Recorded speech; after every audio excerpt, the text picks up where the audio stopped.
எந்நாடுடைய சிவனே போற்றி, எந்நாட்டவர்க்கும் இறைவா போற்றி. நேயர்கள் எல்லாருக்கும் வணக்கம். 2025 வருடத்திற்குண்டான புத்தாண்டு ராசி பலன்கள் அப்படிங்கிறது தான் நம்ம பார்க்க போகிறோம். இவ்வளவு சீக்கிரம் ஏன் பார்க்குறோம் அப்படின்னா, நிறைய நேயர்கள் வரக்கூடிய புத்தாண்டுலையாவது நமக்கு நன்மைகள் நடக்காதா, வாழ்க்கை மாறாதா, கடன் அடையாதா, கல்யாணம் நடக்காதா, சொந்த வீடு கட்ட மாட்டோமா அப்படின்னு பல எதிர்பார்ப்புகள் அப்படிங்கிறத வச்சுருக்கீங்க. உங்கள் எல்லாருக்கும் முன்கூட்டியே இதெல்லாம் நாம் எடுத்து சொல்லிடணும் அப்படிங்கிறதுக்காக தான் இவ்வளவு சீக்கிரம் இந்த புத்தாண்டு பலன்கள் அப்படிங்கிறது. 2025 புத்தாண்டு அப்படின்னு பார்த்தீங்கன்னா, குரோதி வருடம் மார்கழி மாதம் 17ஆம் தேதி புதன்கிழமை பிறக்குது.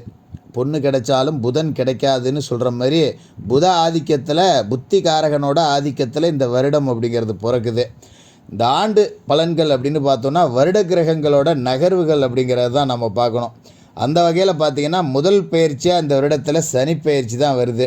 மார்ச் 29ஆம் தேதி கும்பராசியில் ஆட்சி பெற்று உட்காந்துருக்கக்கூடிய சனி பகவான் மீனராசிக்கு குருவோட வீட்டுக்கு போகிறாரு. அதோட குரு பகவான் ரிஷபராசியில் இருந்துக்கிட்டு மே 14ஆம் தேதி மிதனராசிக்கு புதனோட வீட்டுக்கு போகிறாரு. சர்ப்ப கிரகங்களான ராகு கேதுக்களோட பயிற்சி அப்படிங்கிறது மே 18ஆம் தேதி நடக்குது. இதில் விஷப்பாம்பாக இருக்கக்கூடிய ராகு மீனராசியிலேருந்து கும்பராசிக்கு மே 18 மாறுது. அதே நாளில் விஷமற்ற பாம்பு கேது கன்னிராசியிலேருந்து சிம்மராசிக்கு மாறப்போகுது. இந்த கிரகங்களோட மாற்றம், இதோட பார்வை, இதோட பலாபலன்கள் அப்படிங்கிறது 2025 புத்தாண்டில் உங்களுக்கு என்னென்ன பலன்கள் கொடுக்க போகுது அப்படிங்கிறத பார்த்துருவோம். நேயர்கள் எல்லாருக்கும் புத்தாண்டு வாழ்த்துக்கள். ரிஷபராசி நேயர்களே, உங்களுக்கு இந்த 2025 வருடம் புத்தாண்டு எப்படி இருக்குது அப்படின்னு பார்க்கணும். அதுக்கு முன்னே 2024 அப்படின்னு நம்ம ஒரு பக்கம் லேசாக பார்த்துட்டோம் அப்படின்னா உங்களுக்கு 2025 அப்படிங்கிறது ரொம்ப தெளிவாக புரியும். இந்த 2024 பொறுத்த வரைக்கும் பார்த்திங்கன்னா, குரு பகவான் முக்கால்வாசி பாதி நாட்களுக்கு மேலே பார்த்திங்கன்னா ராசிக்கு விரயத்தில் இருந்தார், இப்போ ராசிக்குள்ளே இருக்கார். அப்போ குரு அப்படிங்கிறவர் 2024 வருடத்தை பொறுத்த வரைக்கும் உங்களுக்கு ₹1 கொடுக்கல அப்படின்னு தான் சொல்லணும். ஏன்னா விரயஸ்தானத்தில் இருந்தப்போ சுப விரய செலவுகள் நிறையா கொடுத்துருப்பாரு, அதை வச்சு கடன் நிறையா கொடுத்துருப்பாரு. 2024 காலகட்டத்திலேயே ரிஷபராசிக்காரர்கள் கொஞ்சம் காசு பணம் சேர்த்து வச்சுருந்துருக்கலாம். அந்த சேமிப்புகள்லாம் கரைஞ்சி போயிருக்கும். எங்கேயாவது கொண்டு ஒரு முதலீடாக போட்டிருப்பீங்க, அதில் காசு போயிருந்து அங்கே முடங்கி கிடக்கும். இப்போ தின செலவுக்கே காசு இல்லாமல் கடன் வாங்கிக்கிட்டு இருக்கேன் அப்படிங்கிற மாதிரி இருக்கும். ஒரு வீடு கட்டி இருந்திருக்கலாம், அதில் நகை நட்டு அடவு வச்சுருந்துருக்கலாம், வெளியில் கொஞ்சம் கடன் வாங்கி இருந்திருக்கலாம். அதை எப்படிடா அடைப்போம் அப்படிங்கிற ரீதியில் பணம் தான் வாழ்க்கையில் பிரதான பிரச்சனை. மற்ற பிரச்சனை கூட ஓரளவுக்கு சரியாயிடுச்சு, இப்போதைக்கு காசு பணம் மட்டும் இருந்துட்டால் போதும், கொஞ்சம் நான் தப்பிச்சுக்குவேன் அப்படிங்கிற மனநிலையில் ரிஷபராசிக்காரர்கள் இருக்கீங்க. மறுபக்கம் சனி பகவான் பார்த்திங்கன்னா உங்களோட ராசிக்கு 10ஆவது வீடு தொழில் ஸ்தானத்தில் தான் 2024 முழுக்க இருந்தார்.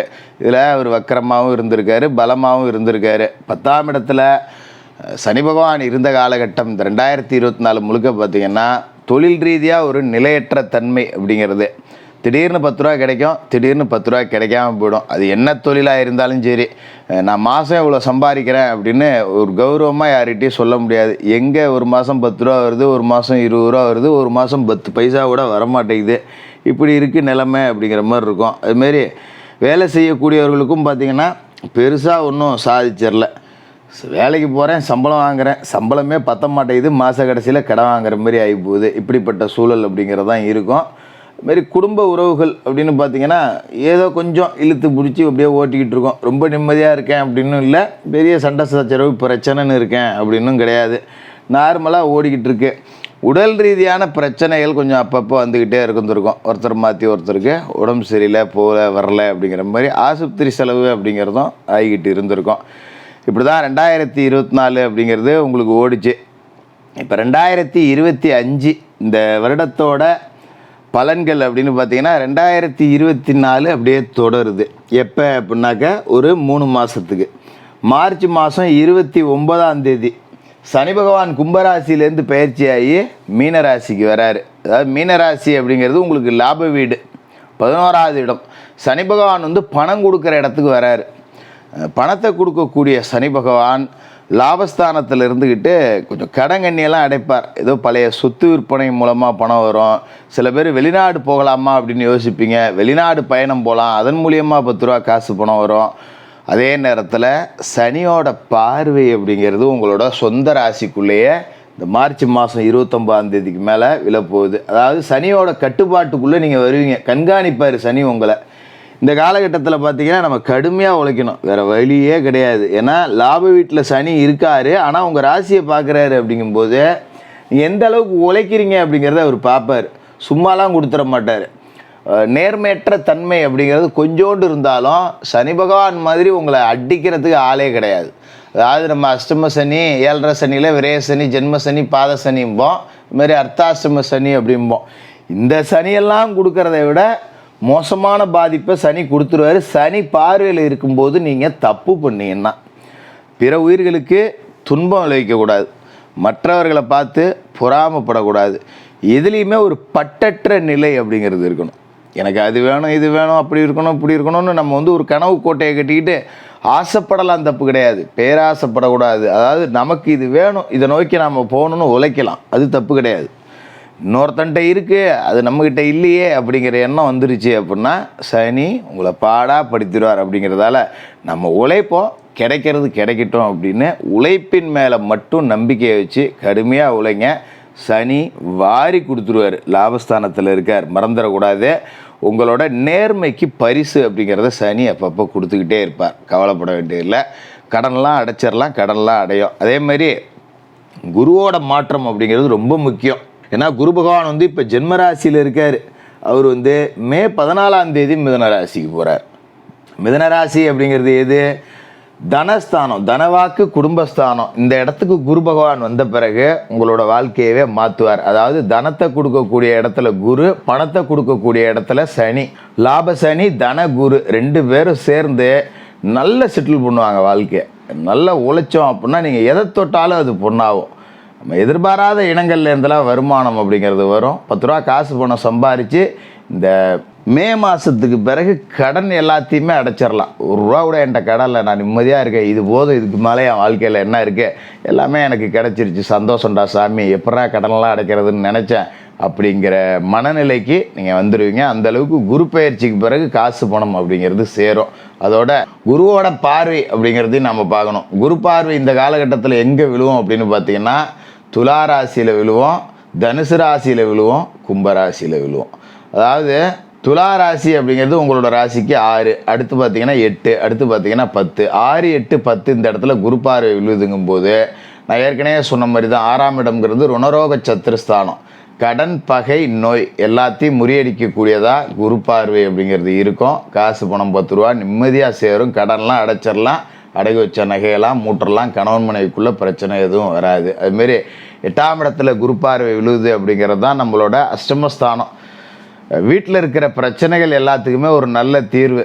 அண்ணனால் பிரச்சனை, தம்பியால் பிரச்சனை, அம்மாவால் பிரச்சனை, மச்சனால் பிரச்சனை, மாமனால் பிரச்சனை, சகோதரனான பிரச்சனை, இப்படி ஏதாவது ஒரு ரூபத்தில் நம்ம கொஞ்சம் தலை தூக்கினா கூட இன்னும் 2 சுற்றி இருக்கிறவங்க சுமாரான ஒரு அமைப்பில் இருப்பாங்க. நம்ம 10 ரூபா தூக்கி விட்ற மாதிரி இருக்கும்.